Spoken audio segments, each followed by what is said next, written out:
Welcome everyone. Today we are going to cover up the topic building blocks of nucleic acid, that is nucleotides. So let's start. Nucleic acids are such macromolecules that got evolved first after the origin of Earth. There are two types of nucleic acids, the ribonucleic acid, that is RNA, and the deoxyribonucleic acid, that is DNA. The RNA is more primitive than the DNA. The building blocks of nucleic acids are called nucleotides. Nucleotides undergo polymerization and form nucleic acids.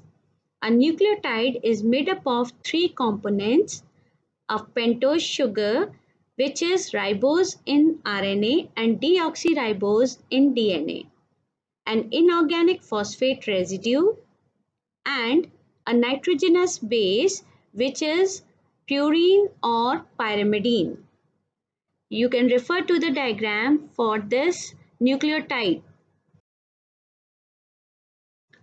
The term residue, which we have used here, denotes that during the formation of nucleotide, a part of the molecule is bonded to another, usually by the elimination of water, and hence what is left is termed as a residue. Like other biomolecules, nucleotides also have a characteristic functional group. The nitrogenous bases, purines and pyrimidines, have heterocyclic aromatic structures. Heterocyclic means having carbon and other elements in a ring. The purines, adenine and guanine, are present in both deoxyribonucleotides and ribonucleotides.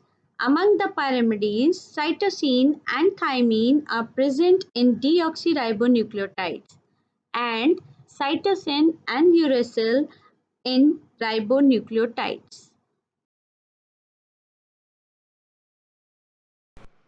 Purines and pyrimidines are bonded to the sugar phosphate residue by a glycosidic bond, which involve the C1 of the sugar and the N9 of the purine or N1 of the pyrimidine.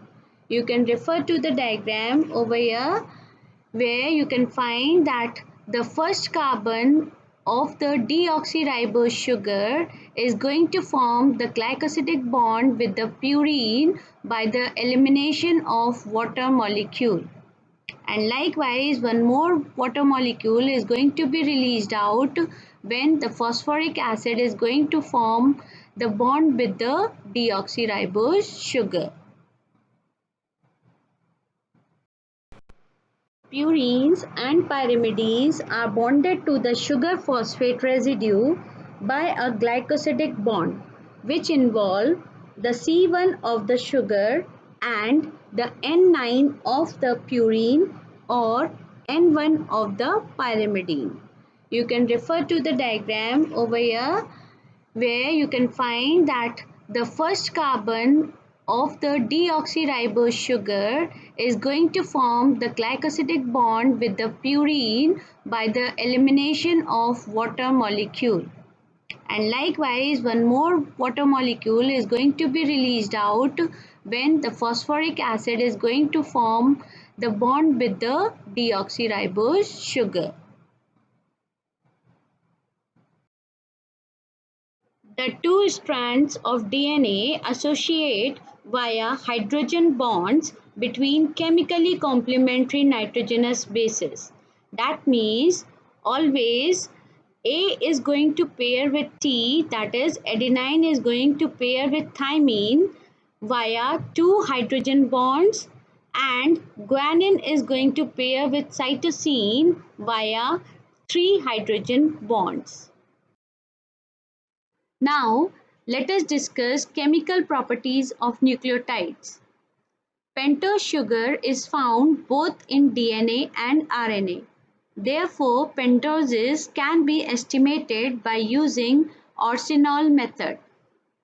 Acid hydrolysis of RNA releases ribose, which in the presence of a strong acid undergoes dehydration and produces furfural. In the presence of ferric chloride, which acts as a catalyst, arsenol reacts with furfural, producing a green colored compound.